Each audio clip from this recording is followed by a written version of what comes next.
আসসালামু আলাইকুম।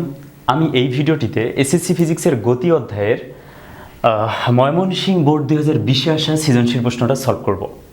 এখানে ক নম্বর দেওয়া ছিল ভার্নিয়ার ধ্রুবক কি? ভার্নিয়ার ধ্রুবক হচ্ছে কোনো স্লাইড ক্যালিপার্সের প্রধান স্কেলের ক্ষুদ্রতম এক ভাগের চেয়ে ভার্নিয়ার স্কেলের ক্ষুদ্রতম এক ভাগ যতটুকু ছোট তাকে বলা হয় ভার্নিয়ার ধ্রুবক। এবং খ নম্বর দেওয়া ছিল একটা গতিশীল বস্তুর ক্ষেত্রে দূরত্ব থাকলেও সরণ শূন্য হতে পারে, সরণ নাও থাকতে পারে। এইটা সম্ভব কিনা এটা বলছে। এখন মনে করো একটা বস্তু বৃত্তাকার পথে গতিশীল, বৃত্তাকার পথে গতিশীল এভাবে ঘুরতেছে। তাহলে আমরা সরণ কি জানি? আমরা সরণ জানি যে আদি অবস্থান এবং শেষ অবস্থানের মধ্যবর্তী যে সরলরৈখিক দূরত্ব সেটা হচ্ছে সরণ। এখন মনে করো এই বস্তুটা এই অবস্থান থেকে পরিধির সমান দূরত্ব 2πr পরিমাণ অতিক্রম করলো, করে আবার এই বিন্দুতে আসলো। তাহলে দেখো তার ক্ষেত্রে কিন্তু দূরত্ব আছে, দূরত্ব কিন্তু সে এই পরিধির সমান দূরত্ব অতিক্রম করে আবার এই জায়গায় আসছে, আগের জায়গায় আসছে। এখন যদি এ থেকে বস্তুটা ঘুরে আবার যখন এতে আসলো তখন আমি যদি সরণ বিবেচনা করি তাহলে দেখো তার প্রথম অবস্থান যা, আদি অবস্থান যা, শেষ অবস্থানও কিন্তু সেটাই। অর্থাৎ আদি অবস্থান এবং শেষ অবস্থান যেহেতু একই, তার মানে তার কোনো সরণ হয়নি। অর্থাৎ একটা গতিশীল বস্তুর ক্ষেত্রে সরণ নাও থাকতে পারে যদিও তার কি থাকে, দূরত্ব থাকে। এটা হতেই পারে, বুঝতে পারছো? আচ্ছা, এখন আমরা গ নম্বরে চলে যাই। একটু দেখো গ নম্বর কি বলছে, যে দৃশ্যকল্প 1-এর আলোকে ভার্নিয়ার সমপাতন নির্ণয় করো। তার মানে ভার্নিয়ার সমপাতন আমাদেরকে নির্ণয় করতে হবে দৃশ্যকল্প 1 থেকে। তাহলে দৃশ্যকল্প 1টা পড়ে নিতে হবে। কি বলছে? দৃশ্যকল্প 1 হচ্ছে স্লাইড ক্যালিপার্স দ্বারা একটি দণ্ডের দৈর্ঘ্য পরিমাপে প্রধান স্কেলের পার্ট পাইছি হচ্ছে 4.2 সেন্টিমিটার। এটা হচ্ছে প্রধান স্কেলের পার্ট।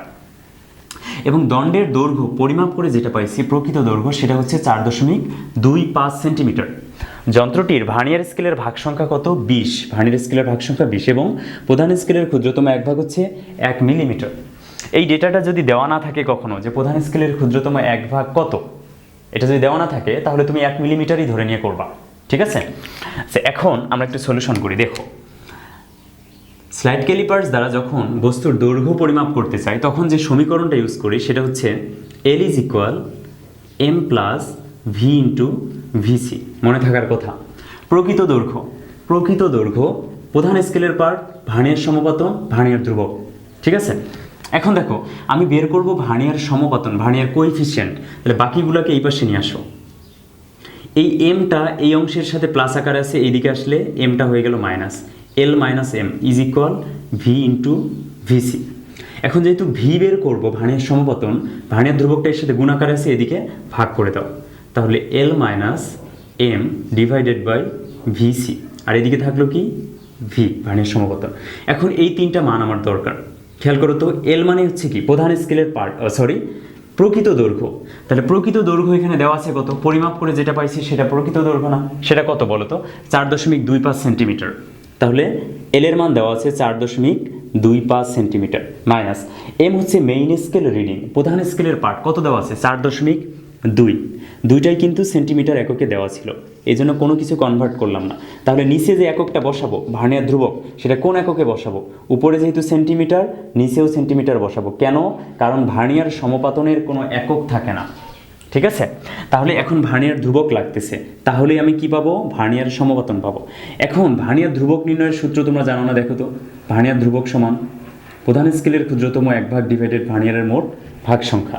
প্রধান স্কেলের ক্ষুদ্রতম এক ভাগ এখানে 1 মিলিমিটার দেওয়া আছে, এই যে 1 মিলিমিটার ডিভাইডেড ভার্নিয়ারের মোট ভাগ সংখ্যা।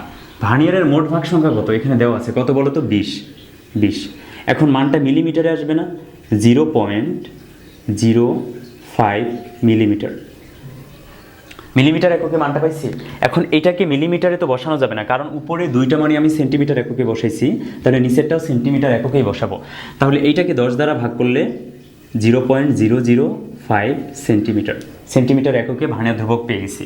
এখন এই মানটা এখানে বসাবো 0.005। অতএব এখান থেকে ভার্নিয়ার সমপাতন আসবে হচ্ছে 10, এবং এটাই অ্যান্সার। ভার্নিয়ার সমপাতন 10 অর্থ হচ্ছে, ভার্নিয়ার সমপাতন 10 অর্থ হচ্ছে, ভার্নিয়ার সমপাতন 10 অর্থ হচ্ছে প্রধান স্কেলের যে কোনো দাগের সাথে, প্রধান স্কেলের যে কোনো দাগের সাথে ভার্নিয়ারের 10 নম্বর দাগটি মিলে যায়। বুঝতে পারছো? এটা হচ্ছে ভার্নিয়ার সমপাতন। তাহলে আমাদের গ নম্বর গেল। এরপর আমরা করব হচ্ছে ঘ নম্বর। খেয়াল করবো একটু, ঘ নম্বরটা করব। তো ঘ নম্বর বলছে কি, দৃশ্যকল্প 2 অনুযায়ী দূরত্ব বনাম সময় লেখচিত্র অঙ্কন করো এবং প্রাপ্ত লেখচিত্র এক্স অক্ষের সাথে 45 ডিগ্রি কোণে আনত কিনা বিশ্লেষণপূর্বক মতামত দাও। তাহলে আমার প্রথম কাজ কি করা, লেখচিত্রটা অঙ্কন করা, এই যে দৃশ্যকল্প 2 থেকে। তাহলে এখানে দেখো সময় বনাম দূরত্বের একটা ছক দেওয়া আছে, এটাকে আমি লেখচিত্রের মাধ্যমে উপস্থাপন করি। খেয়াল করো একটু ভালো মতো, এটা হচ্ছে এক্স অক্ষ এবং এটা হচ্ছে ওয়াই অক্ষ, এটা হচ্ছে ওয়াই অক্ষ, ঠিক আছে। আচ্ছা, সময় সবসময় এক্স অক্ষে থাকবে, 1 2 3 4 5 6।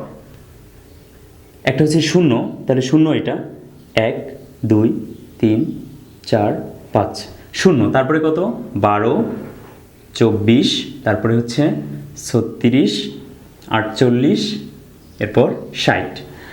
এদিকেও 0, এটা 0-র পরে কত আছে, 6 12 18 24 30, 6 12 18 24 30। তাহলে এদিকে কি বলো, এদিকে হচ্ছে সময়, কি এককে, সময় কি এককে, সেকেন্ড এককে, সময় এদিকে সেকেন্ড এককে, ঠিক আছে। আর এইদিকে কি বলো তো, এদিকে হচ্ছে দূরত্ব, এদিকে কি দূরত্ব, ঠিক আছে, এদিকে হচ্ছে দূরত্ব। এই দূরত্বটা কি এককে, মিটার এককে, ঠিক আছে, দূরত্ব মিটার এককে। এখন লেখচিত্র যদি আঁকি, দেখো শূন্যতম সময়, যখন সময় 0, সময় গণনা শুরু করা হয়নি, আগে থেকে কোনো দূরত্ব ছিল না, তার মানে 0 0 0, এই যে মূল বিন্দু। তারপরে সময় যখন 12, দূরত্ব তখন 6, সময় 12 দূরত্ব 6, এই যেটা সময় 12 দূরত্ব 6। তারপর সময় যখন 24, দূরত্ব তখন কত, 12। তারপর সময় যখন 36 সেকেন্ড, অতিক্রান্ত দূরত্ব তখন 18 মিটার। সময় যখন 48 সেকেন্ড, অতিক্রান্ত দূরত্ব হচ্ছে 24 মিটার। সময় যখন 1 মিনিট মানে 60 সেকেন্ড, অতিক্রান্ত দূরত্ব তখন কত, 30 মিটার। এখন আমি কি করব, লেখটা আঁকবো, লেখ এই যেটা।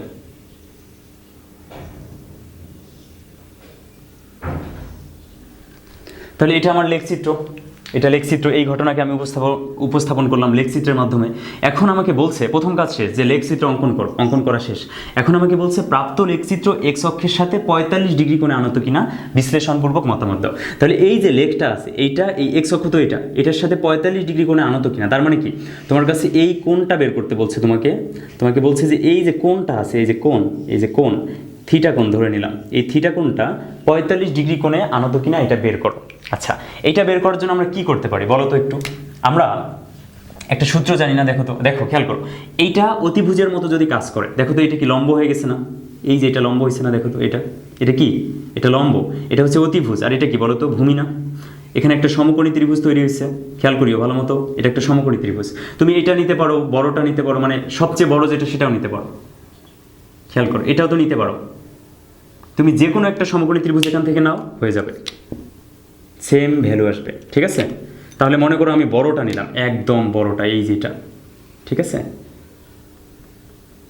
এই যেটা নিলাম। তাহলে খেয়াল করো তো, এটা একটা কি সমকোণী ত্রিভুজ না, এই পুরোটা একটা কি ত্রিভুজ বলো, এটা একটা সমকোণী ত্রিভুজ। তাহলে এই কোণটা কি সমকোণ না, 90 ডিগ্রি। এই কোণটা কত ডিগ্রি, 90 ডিগ্রি। তাহলে এই থিটাটা বের করবো, দেখো এটা কি লম্ব না, এটা কি লম্ব। আর এইটা কি বলতো, এটা হচ্ছে ভূমি, এটা হচ্ছে কি ভূমি। তাহলে আমরা সূত্র কি জানি বলতো, আমরা জানি লম্ব আর ভূমির মধ্যে সম্পর্ক হচ্ছে ট্যান থিটা সমান লম্ব বাই ভূমি, এটা জানি, ট্যান থিটা সমান লম্ব বাই ভূমি, বা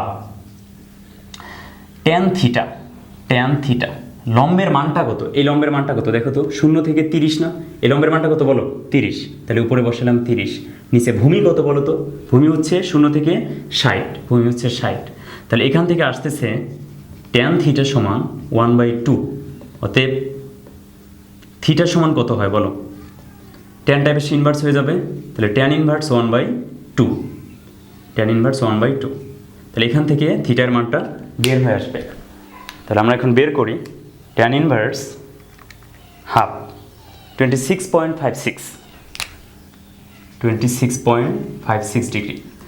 আচ্ছা, অর্থাৎ এই যে লেখটা, যে রেখাটা আছে, এই রেখাটা কিন্তু আসলে 45 ডিগ্রি কোণে আনত কিনা ওরা জিজ্ঞেস করছে। তার মানে আমরা এই থিটাটা বের করলাম, করার পর দেখলাম যে আসলে সেটা কিন্তু 45 ডিগ্রি কোণে আনত নয়। সেটা কত ডিগ্রি কোণে আনত? 26.56 ডিগ্রি কোণে আনত। তার মানে theta not is equal 45 but is equal 26.56। এটা অ্যান্সার। যে আমরা গাণিতিকভাবে বিশ্লেষণ করলাম যে আসলে এই যে লেখের যে রেখাটা আছে এইটা আসলে 45 ডিগ্রি কোণে আনত না, এটা কত ডিগ্রি কোণে আনত? 26.56 ডিগ্রি কোণে আনত। খুব ইজি কনসেপ্ট, বোঝার কথা।